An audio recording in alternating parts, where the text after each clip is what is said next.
After the invasion was thwarted, many of Jax's allies had seemingly disappeared, leaving him to clean up the mess on his own. He searched for Shao Kahn's remaining forces, utilizing a new cyber scanner designed to remotely access worldwide databases.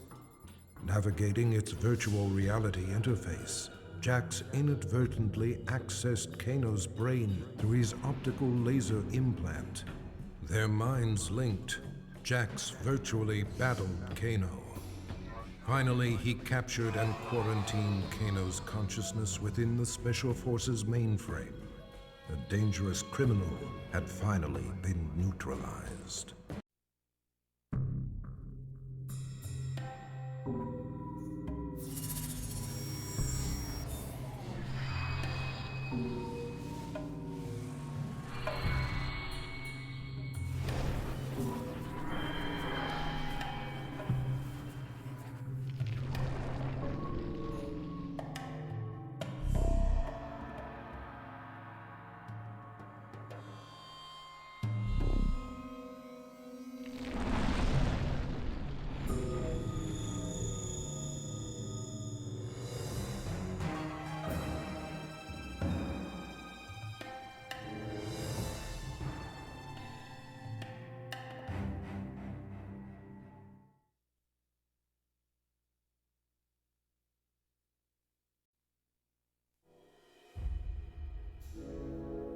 The spell that bewitched Queen Sindel had been broken.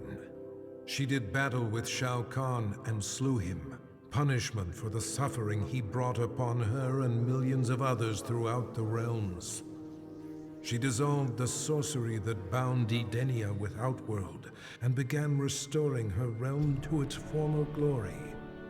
The many races of Outworld were impressed. Not only had Sindel defeated Shao Kahn, but she had shown great leadership in chaotic times. They willingly offered her their allegiance. Under Sindel's governance, the realms of Edenia and Outworld remain merged in spirit.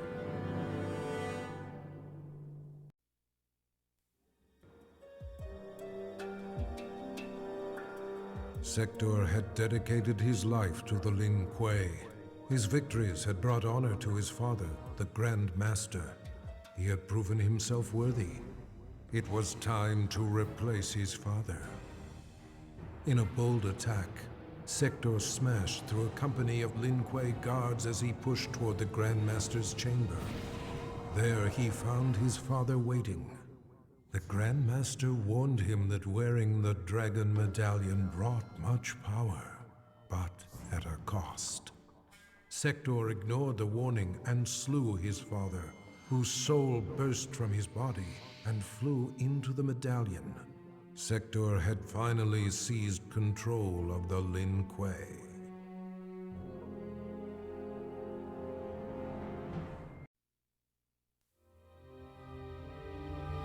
Quan Chi should never have resurrected Noob Saibot, nor should he have enhanced his power to defeat Shao Kahn.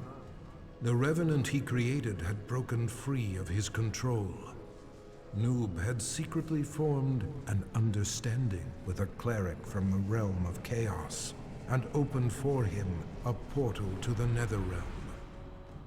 Shinnok, Quan Chi, and the Brotherhood of Shadow were unprepared as the forces of chaos overwhelmed them, leaving the underworld severely weakened. Satisfied with his work, the cleric, Havoc, returned to the realm of chaos. Noob Saibot remained to seize control of the Netherrealm.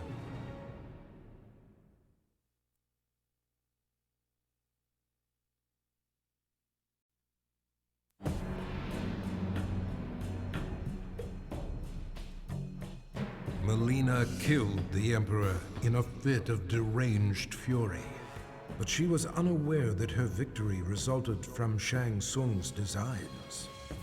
He had imbued Melina with the ability to drain Shao Kahn's dark magic, rendering him vulnerable.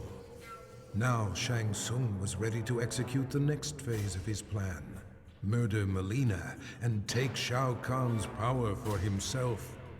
But Melina instinctively wielded her new dark power against the sorcerer.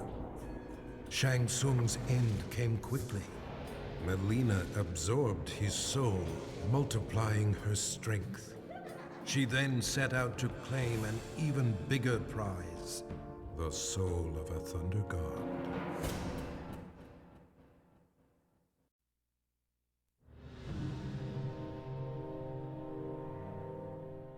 Shao Kahn was gone, but the scars of the merging of realms remained. Remnants of the invasion force roamed freely and had to be dealt with. But Earthrealm is vast, and Raiden is but one being. He recruited 4 warriors, one for each direction of the wind, and divided his soul, placing one part in each of them. Through these new heroes, Raiden can combat the forces of darkness in 4 places at once.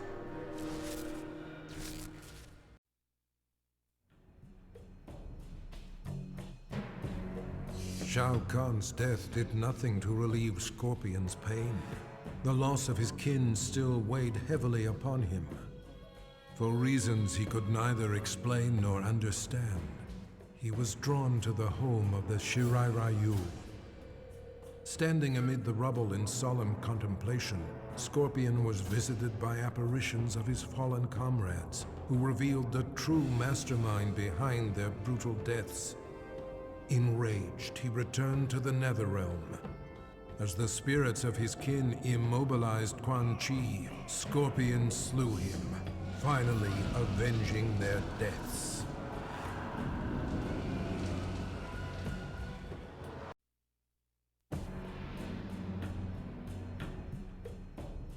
Having defeated Shao Kahn, Reptile was feared by all.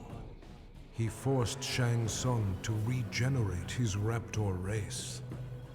The process took agonizing months, but soon Reptile heard the snarls of young broodlings throughout the flesh pits. Eventually, Shang Tsung had created an army of Raptor warriors bred to serve Reptile. They stormed the realm, killing any Tarkatan, Shokan, or Centaur who opposed Reptile's rule. The intoxicating feeling of reuniting with his people blinded Reptile to the suffering of his former comrades. Reptile was home once more.